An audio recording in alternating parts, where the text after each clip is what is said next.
Bismillah. Assalamualaikum warahmatullahi wabarakatuh.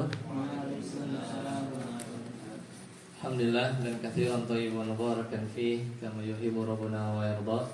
Asyhadu an la ilaha illallah wahdahu la syarika lah wa asyhadu anna Muhammadan abduhu wa rasuluh. Allahumma shalli ala Muhammad wa ala ali Muhammad. Ustaz, itu sebelah sini biar kelihatan. Jangan di situ. Atau di mana? Sini nih. Yusuf sini, Yusuf. Nah, nender. Ya, alhamdulillah.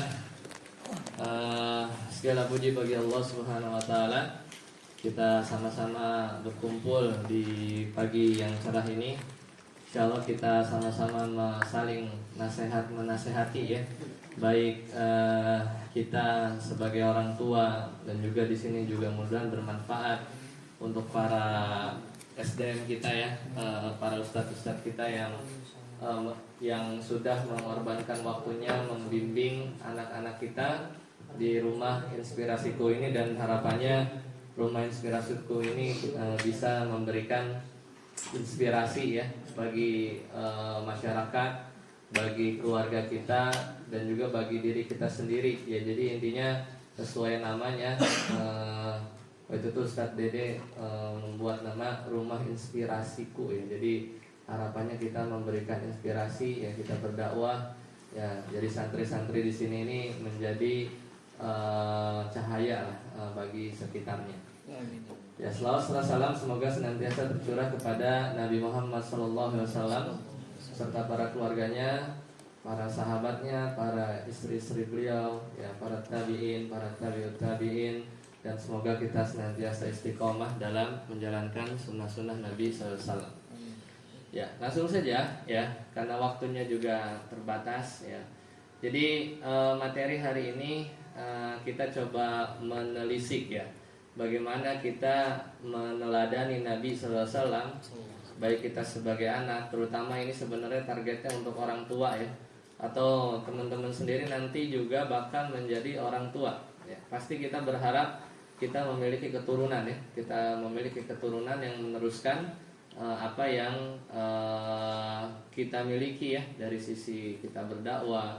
Bahkan orang Cina pun yang punya bisnis besar, dia pengen punya anak supaya anaknya nerusin itu materialnya ya kan, bisnis materialnya, bisnis apapun itu ya. Jadi ada harapan ya terhadap anak. Nah, adapun kita ya tentunya kita tidak hanya sekedar dunia, maka kita berharap keturunan kita juga menjadi para penghafal Al-Quran. Karena bisa jadi anak-anak bapak ibu sekalian bisa mendapatkan nikmat belajar di rumah Inspirasiku itu ya, bukan lain dan tidak bukan ya, bisa jadi karena doa atau kesolehan ya dari orang tuanya, atau mungkin nenek-neneknya, kakek-kakeknya sebelumnya.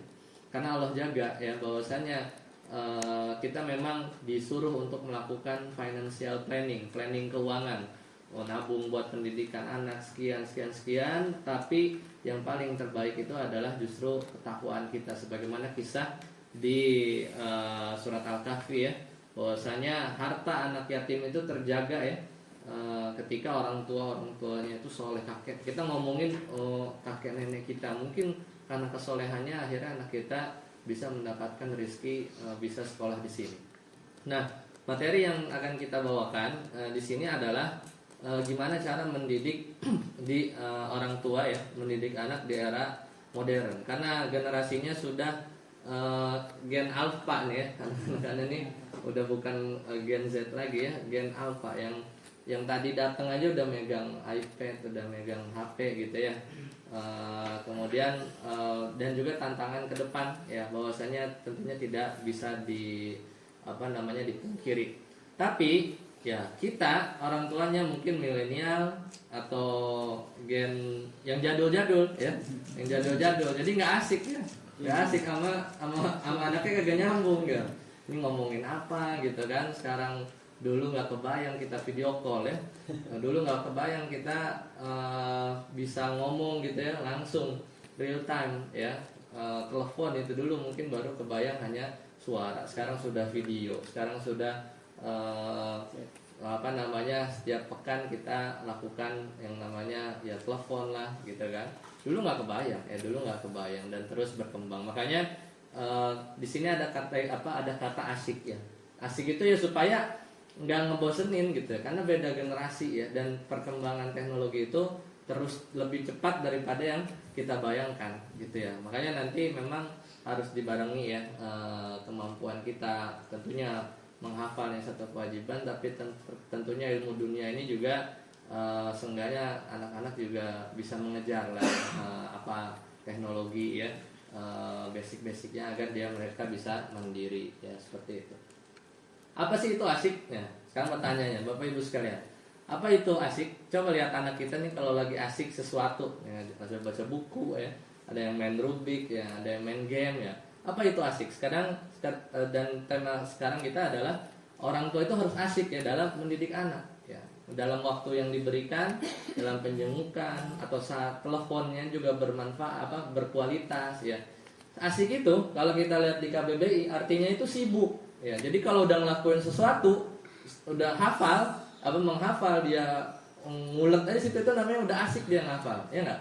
Jadi dalam keadaan sibuk melakukan yang dia suka atau sangat terikat hatinya. Orang yang udah asik sama sesuatu, dia kerja lah, dia dagang ya kan, dia makan, doyan makan, asik ya, dia udah bakal mau diganggu ya, nggak mau diganggu. Nah ini kalau lihat di KBBI ya, kamus penuh perhatian ya. Jadi orang yang asik itu, sesuatu yang asik pasti dia akan 100% fokus ya.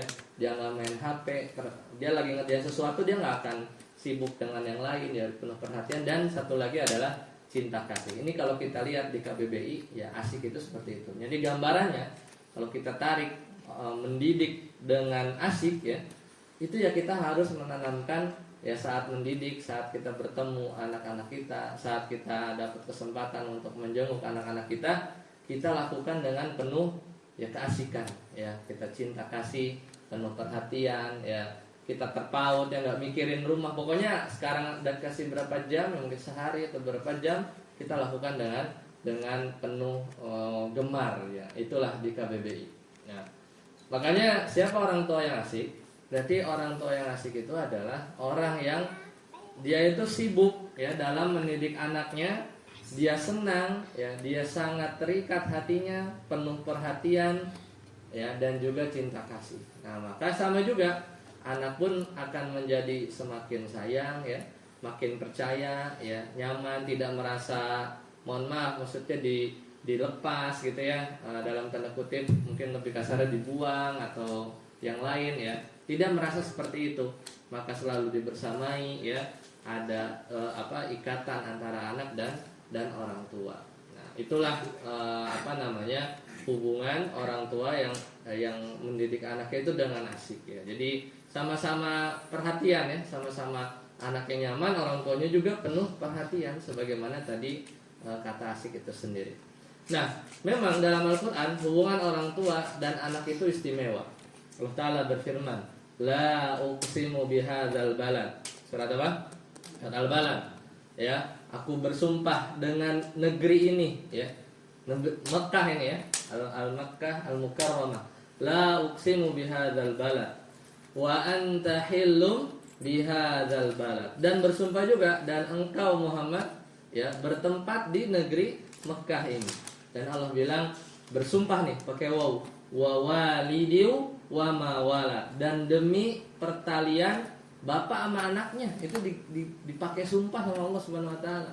Jadi sampai-sampai pertalian antara orang tua nih, bapak sama anak, itu Allah jadikan sumpah. Dan tidaklah dalam ilmu tafsir, tidaklah sesuatu itu dijadikan muksambih ya, dijadikan bahan jadi sumpah itu sesuatu yang ece-ece aja, enggak ya.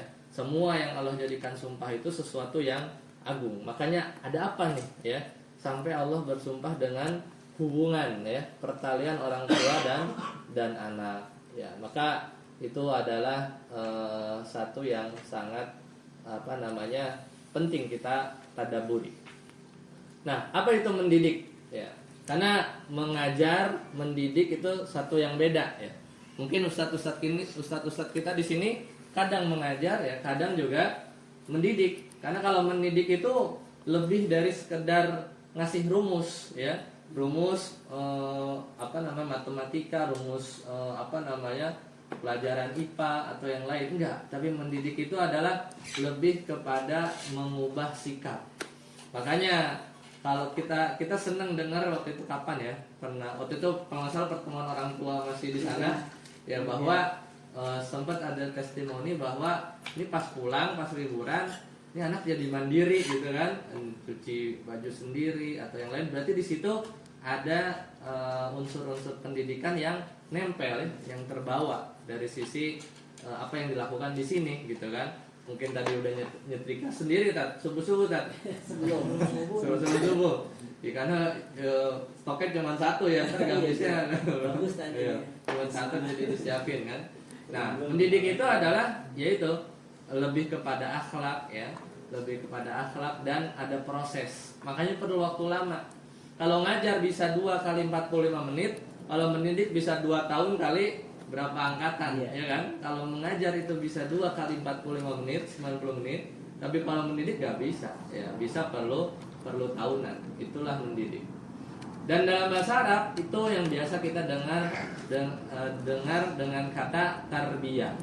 Tarbiyah ini memang bahasa yang sakral, pendidikan ya, pendidikan. Asal katanya sama seperti rob ya, robba yarbu, robba yarbu, sama kayak nama yanmu ya. Fiilnya sama kayak nama, artinya berkembang. Robba yarbu ya, artinya ada yang bilang berasal dari kata roba yarbu, berarti mirip kayak nama yanmu, jadi satu asal kata, artinya berkembang. Kita mengembangkan anak kita dari yang mungkin dari 0 bulan sampai besar. Ada yang mengatakan tarbiyah itu asal katanya dari robiya yarba, ini mirip kata nasya'a watarorro'a ya, artinya bertumbuh. Ada yang mengatakan roba ya rubbu, dan ini yang biasa kita dengar ya, rob ya. Karena rob itu satu zat dikatakan rob itu kalau dia bisa mengurusi, mengatur, memimpin, menjaga, memperbaiki alam semesta, siapa? Ya Rob, Allah Subhanahu wa taala. Makanya tarbiyah ini asal katanya sama. Jadi orang-orang yang punya amanah atau punya pekerjaan mentarbiyah, itu sesungguhnya dia melakukan sesuatu yang Rob lakukan terhadap alam semesta ini. Jadi efeknya itu sangat besar ya, efeknya sangat besar. Kata Al-Imam Al-Baydawi ya, siapa yang tahu Al-Imam Al-Baydawi ya, beliau salah satu ulama yang pakar juga dalam tafsir. Beliau punya kitab namanya Anwarut Tanzil wa Asrarut Ta'wil ya. Kata Rob ya, fil asli bimakna at-tarbiyah ya, jadi Rob itu secara asal maknanya tarbiyah. Nah jadi benar ternyata ya, Rob itu Rabbul Alamin, alhamdulillahi Rabbil Alamin. Rob itu fil asli bimakna at-tarbiyah, maknanya adalah at-tarbiyah. Jadi wahiyya tablighu syai' ila kamalihi syai'an fa syai'an. Nah ini yang tadi perlu proses ya, kata Ustaz Miftah. Namanya mendidik ya, menghafal, bahkan ada yang ditolak, ada yang nangis ya, nggak boleh setoran ya, ada yang berulang-ulang. Karena namanya tarbiyah itu pengen menyampaikan sesuatu hingga mencapai kesempurnaan. Kita pengen anak kita, katakanlah yang paling gampang, sempurna hafalan 30 juz. Tapi apa?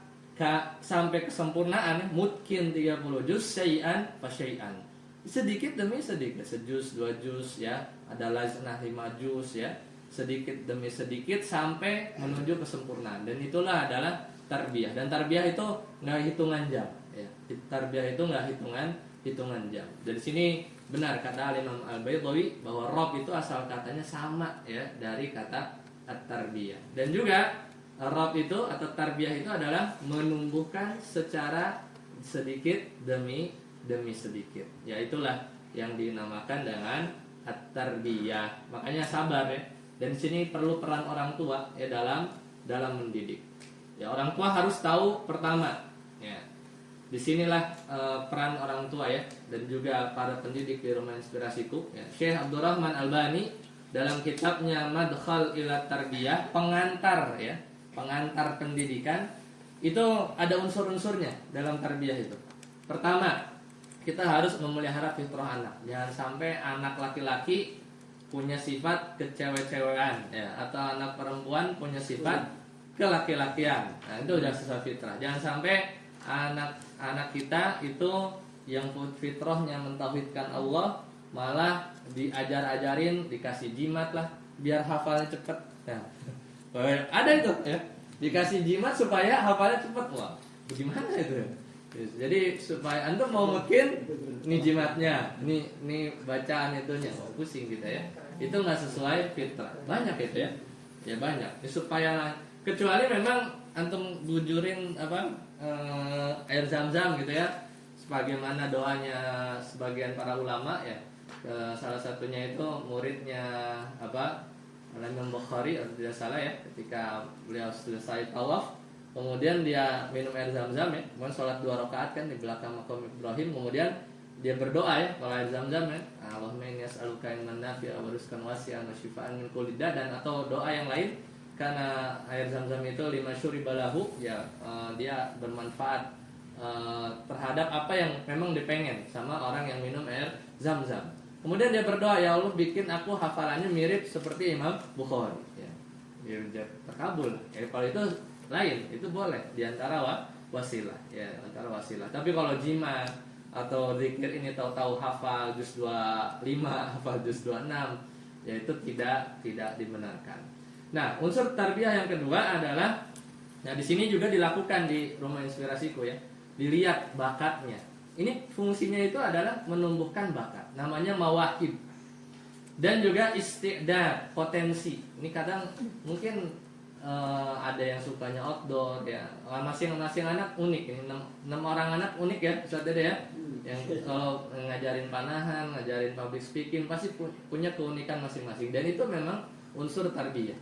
Kemudian mengarahkan, kan udah tahu nih fitrah anaknya gimana ya, secara Islam dibimbing oleh ustadz-ustadz kita di sini. Kemudian nomor 2 udah tahu bakat, potensi sama keunikan, kita tinggal arahkan ya, kita tinggal arahkan ya, mungkin Khalid seperti apa, Rifki seperti apa, Faiz seperti apa, Ihsan seperti apa, Sofan seperti apa ya. Jadi semua ya fitrah dan keunikan masing-masing nanti kita arahkan. Dan yang paling penting tadi, sesuai asal katanya, namanya tarbiyah itu nggak hitungan menit ya, namanya tarbiyah itu hitungan tahunan ya, tadarruj, bertahap, syai'an fa syai'an, kata Al-Imam Al-Baydawi tadi ya, dalam As-Suratul Tanzil, dalam kitab tafsir beliau. Kata Al-Imam Ar-Raghib, halan fahalan, sama artinya. Jadi pelan-pelan lah, pelan-pelan yang penting hafal ya, daripada cepet-cepet tapi nggak hafal ya. Mending pelan-pelan tapi hafal ya, seperti itu. Dan itu memang unsur tarbiyah ya, unsur tarbiyah ya. Jadi apa Bu, Bapak Ibu, fitrah ya. Jadi dalam mentarbiyah kita harus tahu fitrah anak kayak gimana, bakatnya apa, mungkin nurun ya sama bapaknya, kakek neneknya dulu mungkin ada punya bakat apa, kadang nurunnya baru ke cucunya. Potensi ya, keunikannya apa, ada yang sukanya nggak bisa diam ya, ada yang dia bisa cuma menyendiri doang ya kan, ada yang introvert, ada yang ekstrovert ya, gampang kenal orang dan lain-lain. Dan yang paling penting bertahap ya, tadarruj ya, bertadarruj seperti itu. Nah ini yang paling penting juga ya. Kadang kita pengen anak kita 30 juz ya, dan setelah mungkin nanti hafal ya, berhasil, seolah-olah keberhasilan itu murni atas usaha kita. Lagi-lagi enggak. Kenapa? Karena anak kita ya, Bapak Ibu sekalian, itu bukan milik kita ya. Buktinya apa? Kita nggak bisa ngatur dia sampai A sampai Z, yang nggak bisa ya. Anak kita itu bukan milik kita. Faktanya banyak orang tua yang nggak sadar bahwasanya anaknya itu sebenarnya bukan milik dia ya. Anak itu bukan milik dia, dan gara-gara merasa anak itu milik dia, maka ini yang menyebabkan dalam mendidik itu kayak ke barang, kayak ke properti tuh, motor gitu. Ibarat anak itu kayak barang ya, kayak properti. Maka nanti banyak yang salah dalam mendidik, seolah anak itu kayak barang aja ya, padahal tidak. Kalau barang ya motor kita, mobil kita, rumah kita, anak itu bukan seperti itu. Bahkan orang tua yang menganggap anaknya itu adalah milik dia ya, dia nanti harus nurut 100% ya, kalau orang tua bilang harus ikut persis ya, maka biasanya nanti dia akan memperlakukan anaknya itu sesuka hatinya.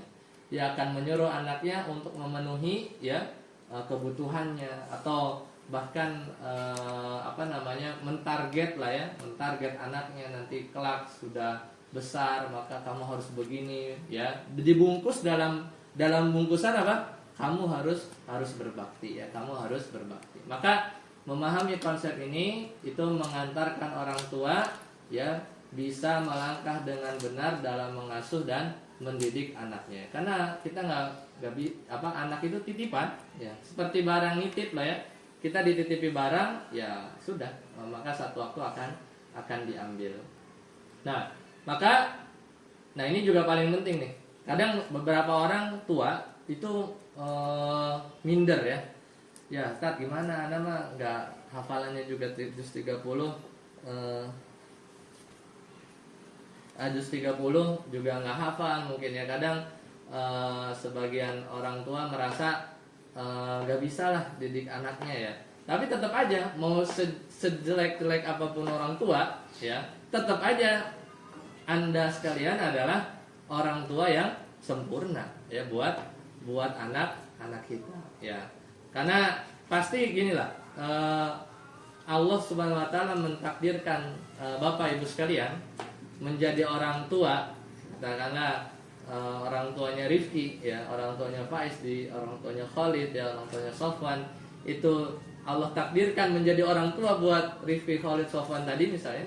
Ya itu memang udah settingan pas. Coba antum tukar. Ya, tukar ya. Orang tuanya Khalid ya, jadi anaknya Faiz gitu kan. Enggak matching, nanti enggak bakal matching ya. Apapun mau sejelek-jelek ke kita lah gitu ya, tetap aja orang tua anak kita itu udah paling settingan yang paling pas ya. Sama juga pasangan kita, mau ditukar juga gimana ya, suami istri ya, semua punya keunikan. Dan karena Allah sudah berikan orang tua dan berikan anak yang sesuai dengan Allah kehendaki, maka itulah yang terbaik buat dia, seperti itu ya. Jadi jangan merasa minder ya Bapak Ibu sekalian, bahwasanya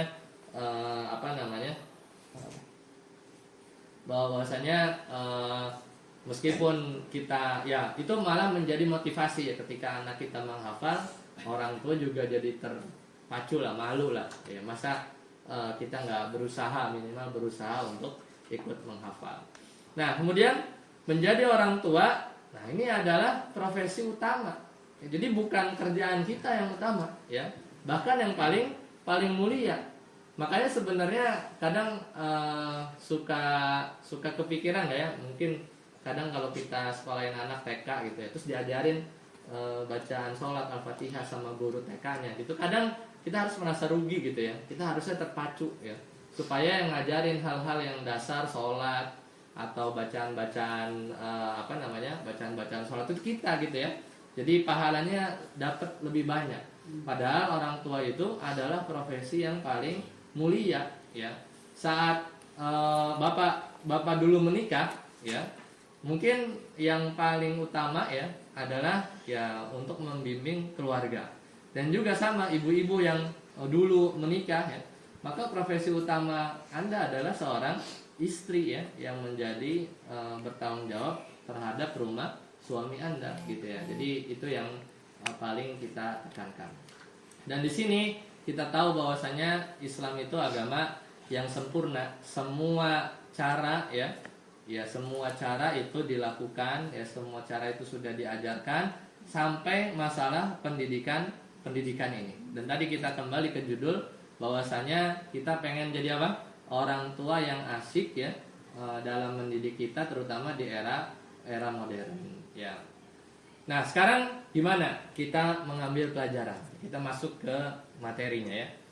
Allah Ta'ala berfirman, laqad kana lakum fi rasulillahi uswatun hasanah liman kana yarjullaha wal yaumal akhir. Semua ada di Nabi. Karena Allah jadikan Rasul sebagai standar dalam ya masalah mendidik ya, dalam masalah mendidik. Dalilnya tadi.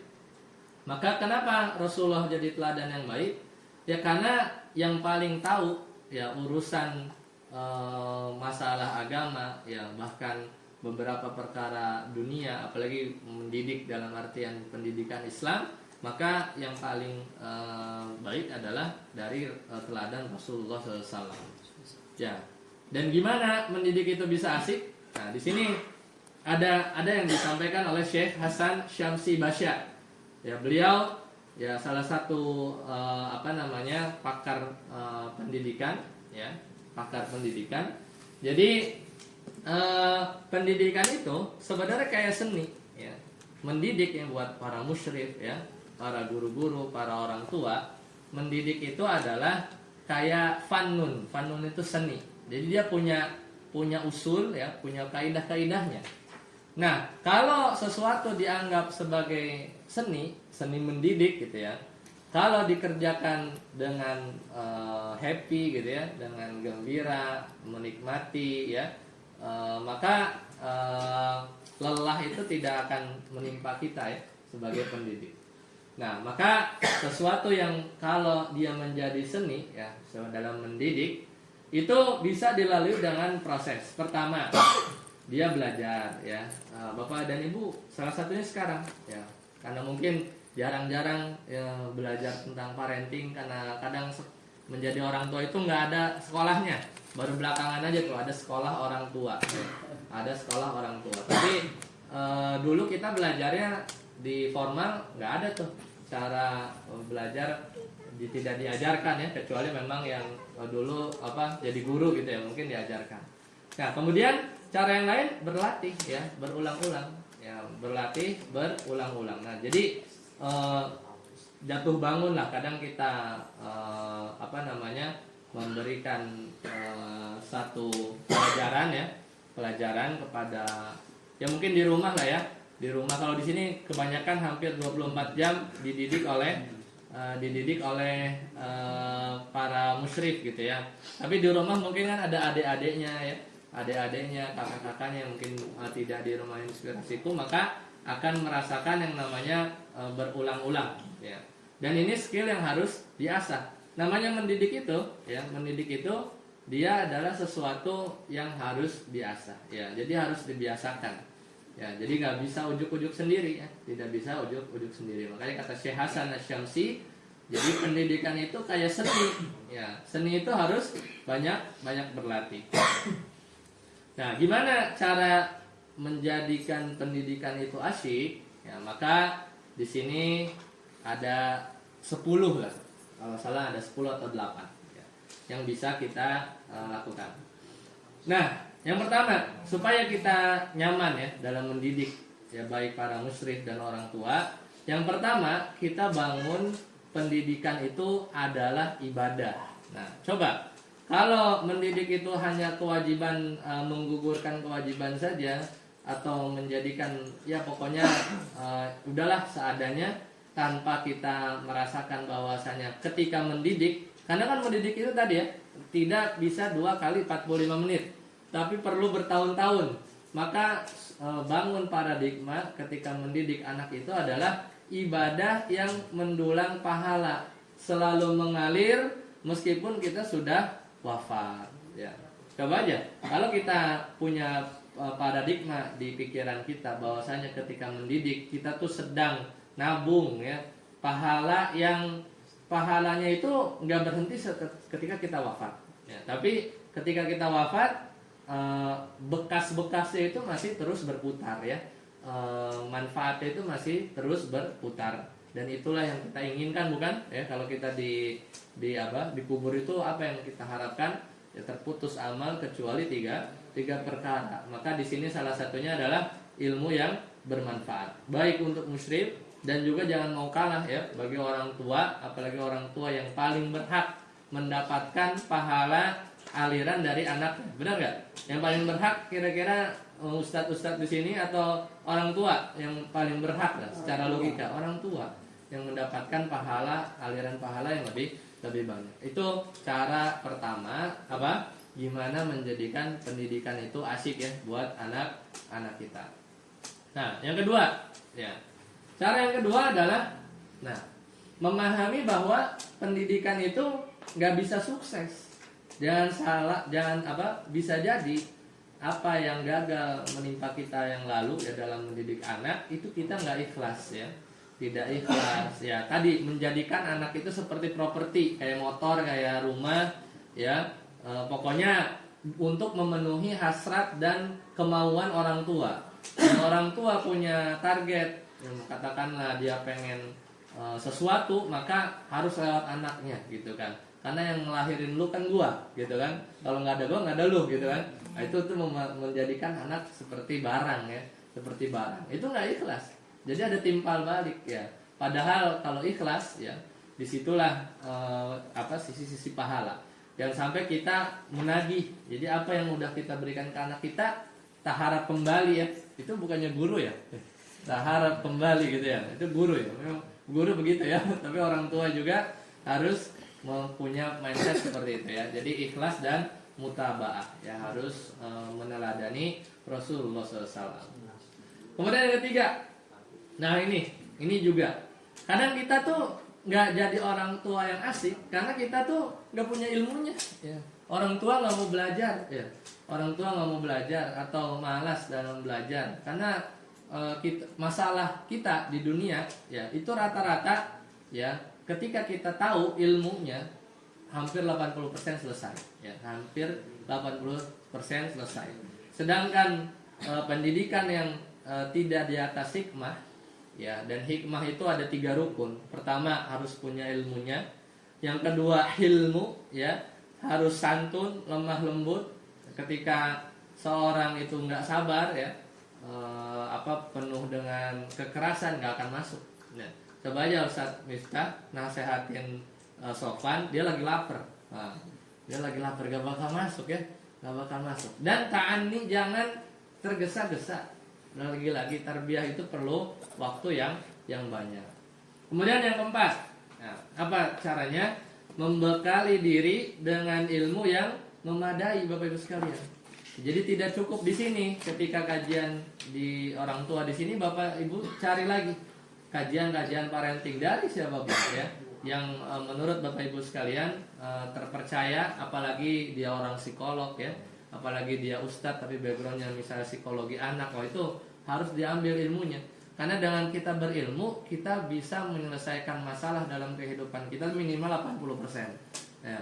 Kadang kita tuh mentok gitu ya, mentok kayak putus asa karena kita nggak ngerti caranya ya. Bahkan kita nggak ngerti masalah kita itu apa. Nah, repot kan ya, mengenali masalah yang kita sedang hadapi. Apa sih masalah kita? Oh, ternyata saya tuh punya, misalnya orang tua saya tuh punya luka batin ya. Saya dulu tuh sama kakek neneknya atau kakek nenek si anak kita atau orang tua dulu kita tuh pernah ya diabaikan perasaannya. Ya, maka kadang itulah yang menjadikan kita melakukan hal yang sama terhadap anak kita. Padahal kita pengennya apa? Memutus kan. Mungkin dulu kita diabaikan perasaannya sama orang tua kita dulu, maka kita bisa harus maafkan. Jangan sampai itu terulang lagi ya terhadap anak kita dan memberikan luka lagi kepada anak kita. Maka kita harus membekali diri, belajar dengan sistematis ya. Kalau bisa ada modulnya, kemudian terperinci juga ya sampai detail. Kemudian yang kelima, nah di sini kita harus mempelajari ilmu. Bapak Ibu sekalian, itu harus tahu namanya muyulul atfal, tumbuh kembang. Sekarang anak-anak kita ini yang dirik itu di umur SMP. Kita harus tahu apa yang harus dilakukan. Di umur SMP itu harus dekatnya ke siapa? Dekatnya itu harusnya ke bapaknya. Ya, sebenarnya dekatnya harus ke bapaknya. Di sini tergantikanlah dengan sosok Ustadz Miftah, ya, Ustadz Dede, Ustadz Lukman dan guru-guru yang ada dirik, ya. Karena kita hanya buka untuk ikhwan ya, tidak untuk akhwat. Maka tergantikan posisi kelaki-lakian. Kemudian harus sering-sering diajak outdoor ya. Kita harus tahu baca, karena beda menangani anak-anak yang masih SD atau masih anak-anak dengan nanti SMA, itu lain lagi. Maka kita harus tahu di umur sekarang ini karakternya seperti apa, emosinya masih naik turun ya. Maka kita harus mempelajari. Kalau kita tahu, kita akan bisa memaklumi. Kalau kita bisa memaklumi, kita nggak akan marah-marah sendiri ya. Kita akan lebih santun, kita akan lebih lemah lembut, dan ketika menasehati itu masuk. Kan capek ya, kita udah marah-marah, ya anak juga nggak ngeh, apa sih dia ngomel-ngomel aja gitu ya. padahal pesannya tidak tersampaikan.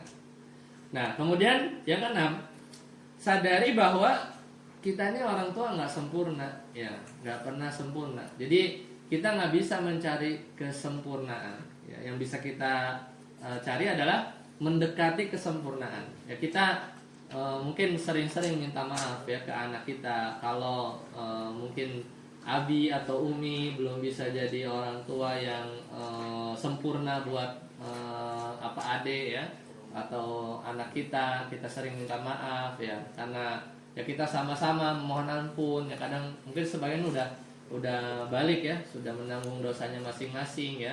Umi Abi hanya bisa memberikan atau ya menempatkan kamu ya untuk belajar di sini ya maka itulah adalah ikhtiar terbesar Umi dan Abi ya untuk menjadikan kamu menjadi anak yang soleh dan seterusnya ya. Jadi kita sadar bahwa kita ini nggak pernah sempurna ya jangan sampai kita menanggung atau menyandarkan urusan kita ya kepada diri kita diri sendiri ya seperti itu.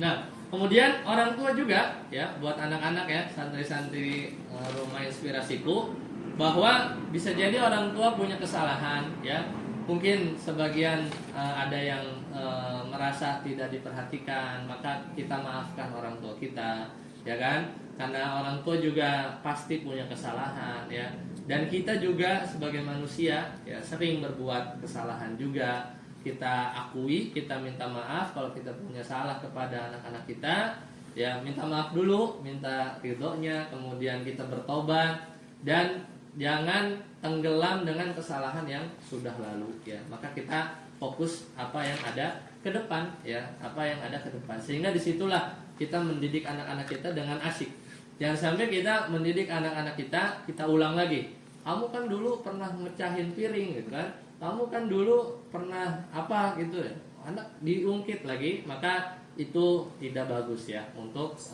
anak-anak kita maka kita melakukan ya kita fokus ke depan maafkan kita bertobat kepada Allah Subhanahu Wa Taala.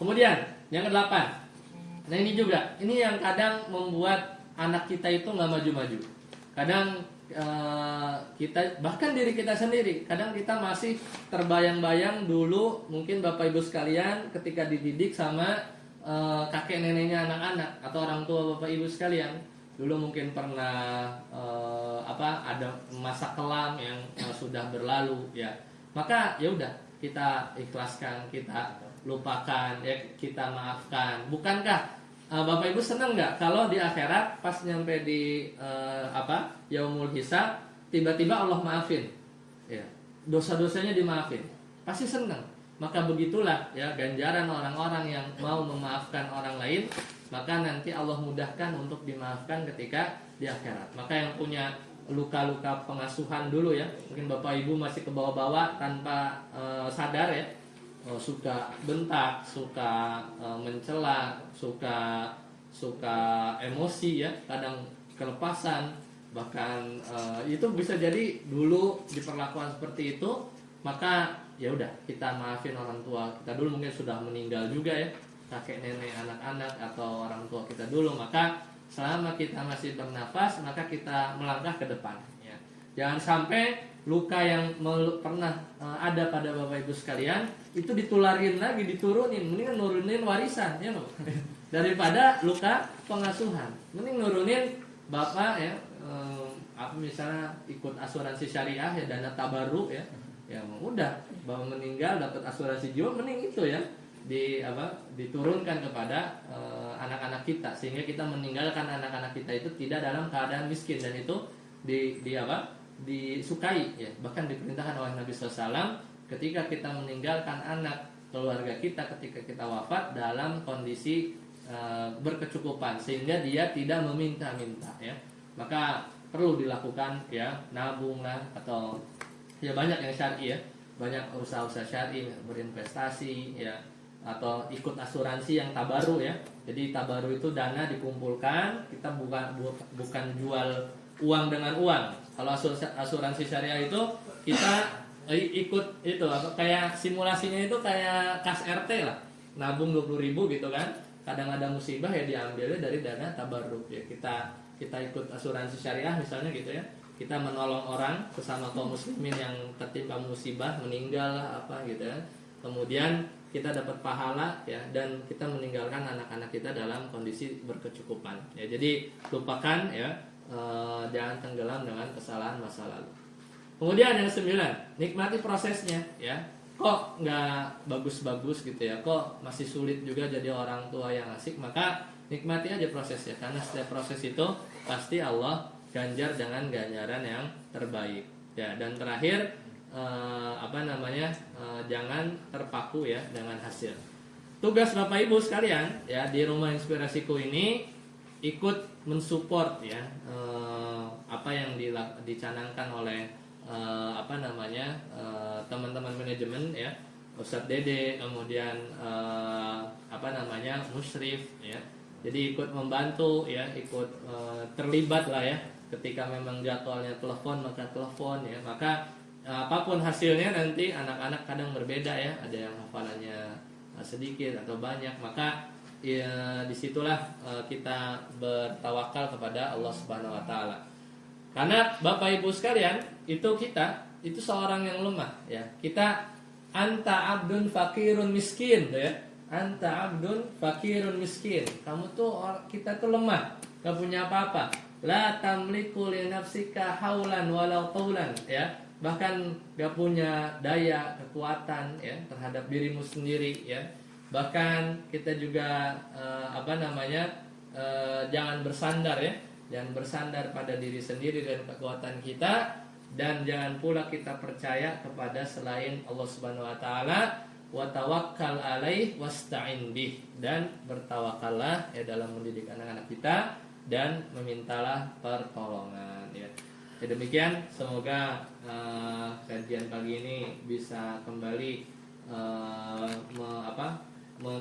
membuat kita semangat ya dalam mendidik. Karena mendidik anak tentunya ya meskipun para ulama membatasi ya ketika anak itu sampai balik atau yang perempuan sampai menikah, tapi sejatinya ya kita terus menebar kebaikan. Tahu nggak Bapak Ibu, kalau Bapak Ibu sekalian mendidik anak Bapak Ibu dengan baik sekarang, itu sebenarnya Bapak Ibu tuh lagi mendidik cucu-cucunya ya. Ya, belum ada yang punya cucu, ada yang udah punya cucu belum? Ya.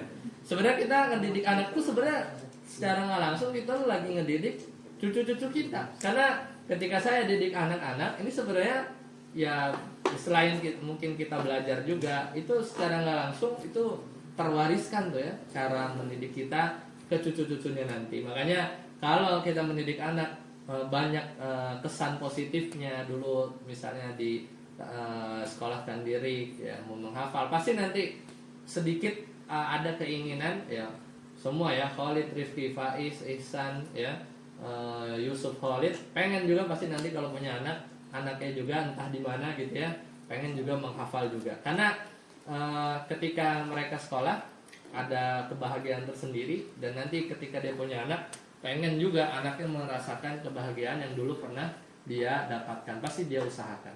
Dan disitulah bukti bahwa memang orang yang berbakti kepada orang tua akan dibalas di dunia, dan orang yang durhaka kepada orang tua juga akan dibalas langsung kontan di dunia ya, seperti itu. Semoga yang sedikit ini bermanfaat. Alhamdulillahilladzi bi ni'matihi tatimmu shalihat. Subhanakallahumma wa bihamdika asyhadu an la ilaha illa anta astaghfiruka wa atubu ilaik. Wassalamualaikum warahmatullahi wabarakatuh. Waalaikumsalam. Syukran.